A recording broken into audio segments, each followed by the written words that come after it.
వెచ్చని చెలిమిని పొందినది వెన్నెల కళగల నిండుమది ఆటుక చీకటి రాత్రికి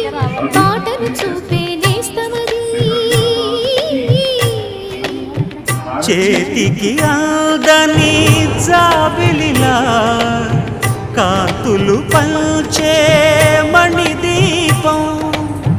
కొమ్మల చాటున కోయిలలా కాలం నిలిపే అనురాగం అడగని వరములు కురిపించి అమృత వర్షిణి అనిపించే అమూల్యమైన పెన్నిధి శుభోదయాల సన్నిధి మనస్సనేది అహో ఒక మనసుకు నేడే పుట్టిన రోజు అహో తన పల్లవి పాడే చల్లని రోజు